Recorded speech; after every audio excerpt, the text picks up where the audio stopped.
lebih kecil gitu. Nah, tapi kalau misalnya berapa lama dia bisa ke stadium 1, kedua, 3, 4, kadang-kadang kita nggak bisa menentukan gitu. Nah, yang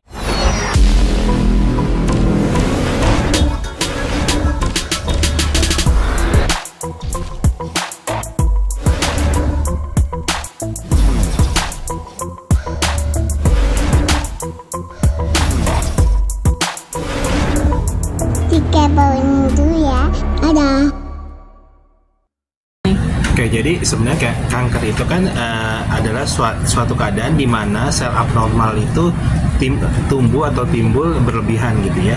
Jadi kanker itu jadi sebenarnya sel-sel di badan kita, setiap manusia itu punya sel-sel yang kalau dia tumbuhnya berlebihan secara abnormal itu bisa menyebabkan salah satunya ke arah keganasan atau kanker. Nah, sebenarnya kanker itu sendiri kan mau nggak mau emang kita mesti jaga dari pola hidup, pola makan kita, gaya hidup kita ya. Otomatis kita mesti hindari faktor-faktor resiko, misalnya faktor pencetusnya, misalnya asap rokok, alkohol, terus habis itu radikal bebas itu banyak, kayak misalnya hati-hati, kayak misalnya penggunaan logam-logam berat misalnya, terus dari lingkungan, terus habis itu stres, manajemen stres itu pengaruh, karena stres kan otomatis mengurangi imun tubuh kita. Nah, itu kemungkinan terkena resikonya lebih besar gitu. Nah, terus kemudian juga untuk mencegah itu otomatis kita biasanya dianjurkan untuk medical check up. Jadi medical check up itu untuk mengetahui kalau misalnya emang ada resiko atau misalnya ada masalah. Jadi yang paling penting ada deteksi dini. Karena begitu kita udah tahu, kita di awal deteksi dini, otomatis prognosisnya, terapi yang kita ambil, pengobatannya, maintenance-nya semua akan lebih gampang. Nah, prognosisnya pun akan jadi lebih baik gitu. Nah, jadi kuncinya emang sebenarnya di deteksi dini satu. Jadi deteksi dini, kedua semangat hidup, ketiga juga mesti jaga. Jadi pola hidup, pola makan, lifestyle, gaya hidup semua mesti dijaga. Makan ya, makanan ada beberapa makanan yang dipantang atau yang mengurangi makanan yang terlalu berlebihan untuk yang mengarah ke arah menimbulkan resiko terkena kanker. Nah, kalau makanannya setiap orang tuh beda-beda tuh gitu kan. Ada yang namanya tes DNA sekarang. Dengan tes DNA itu kita bisa tahu kemungkinan hidden disease-nya apa aja, kemungkinan masalah yang akan dialami dari tubuh kita ke depannya apa aja gitu. Dan dari situ setiap itu akan dijaga, makanannya semua akan dijaga, mengurangi apa segala macam bisa dijaga.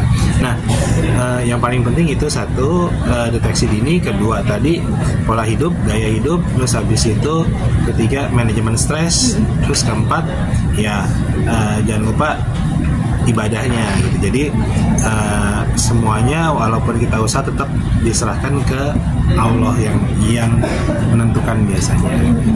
Tapi biasanya kalau untuk tingkatan kanker itu sendiri dari stadium 1 ke stadium 2 itu butuh waktu jangka berapa lama sih, Dok? Sampai pada akhirnya dokter sendiri memvonis. Gini, kanker itu kan ada stadium 1, 2, 3, 4 ya. Biasanya kalau udah stadium lanjut itu dia akan metastase. Nah, kalau udah metastase itu emang prognosisnya jadi lebih susah atau lebih buruk biasanya. Apalagi kalau udah stadium 4 gitu ya. Nah, tadi makanya penting deteksi dini, karena begitu tahu stadium 1 biasanya akan langsung diambil cepat tindakan apa, terapinya apa, resikonya jadi lebih kecil gitu. Nah, tapi kalau misalnya berapa lama dia bisa ke stadium 1, kedua, 3, 4, kadang-kadang kita nggak bisa menentukan gitu.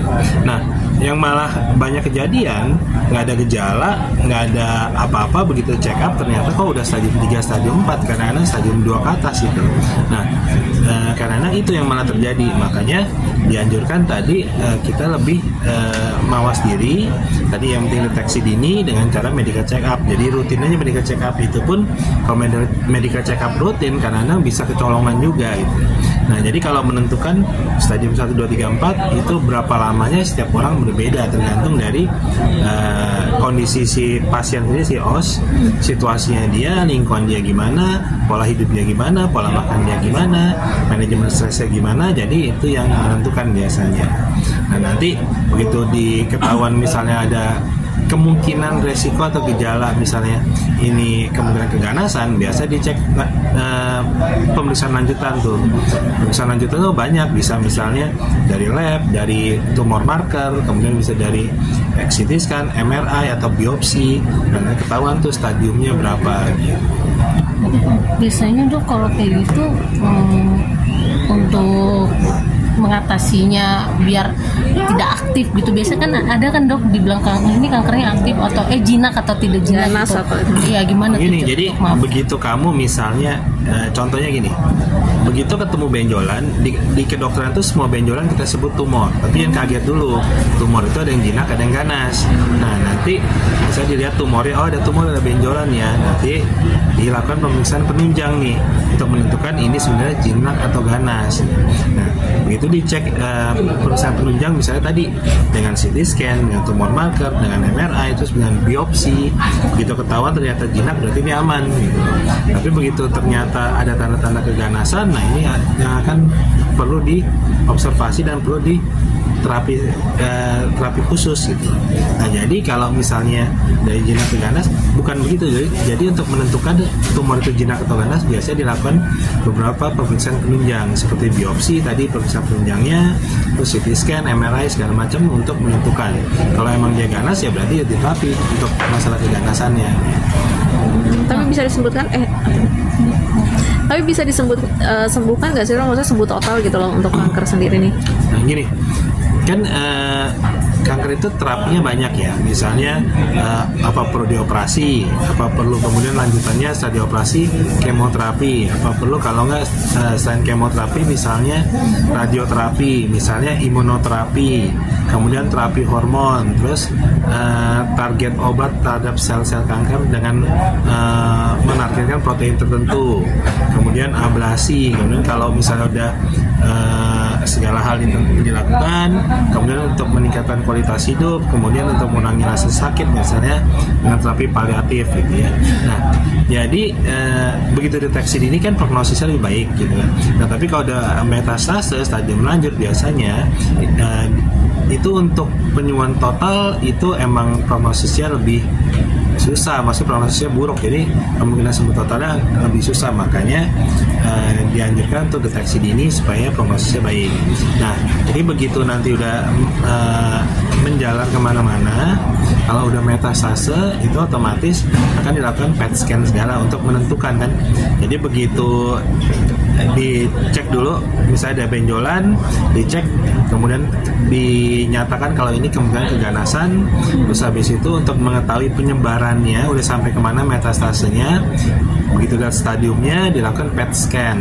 Jadi PET scan itu dicek dan ketahuan tuh hasilnya tuh itu kanker udah menjalar kemana aja. Nah kalau biasanya ya pengalaman saya, kalau ternyata kan kita kadang-kadang sakitnya di tulang, tapi ternyata awalnya bukan dari tulang nih.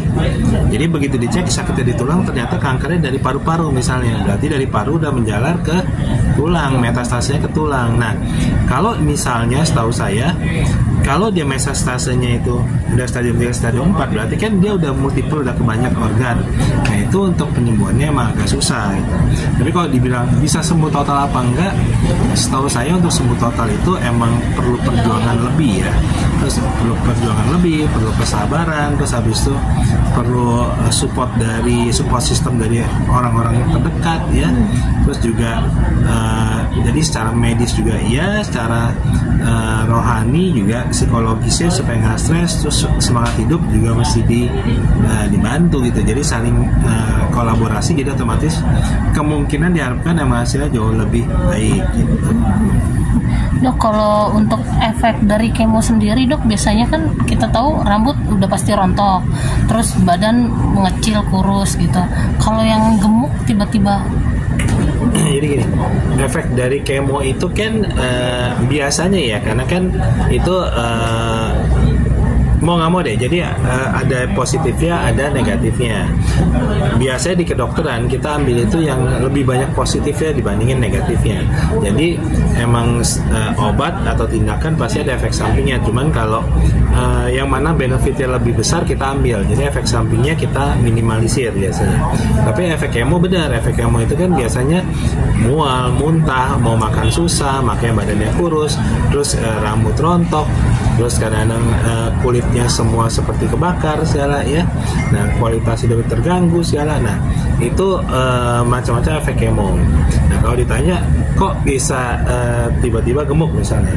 Nah, tergantung satu keadaan si pasien sendiri, kedua stadium dari kansernya stadium berapa, ketiga terapi yang dipakai apa aja nih gitu kan tadi banyak ya jenis terapinya. Nah, terus kemudian berapa lama dia kansernya, terus berapa lama sudah kemo, apakah kemonya sebenarnya udah selesai dilanjutkan dengan radioterapi atau misalnya perlu, karena waktu melakukan misalnya untuk terapi CT scan misalnya dengan kontras. Nah, itu biasanya untuk persiapannya emang kita menggunakan steroid dulu, dosis tinggi supaya mencegah inflamasi biasanya. Nah, kemudian kalau misalnya emang pas kemonya dia kurus, terus habis itu kan karena pas kemo biasanya mual muntah ya enak kan. Nah, gitu selesai kemo biasanya itu gejala-gejala mual muntahnya akan berkurang. Nah, biasanya si OSD kadang-kadang mulai balik makan seperti biasa. Nah, kadang-kadang ada yang kelebihan makannya juga gitu loh. Jadi kadang berat badannya juga bisa naik. Oke, makasih dokter.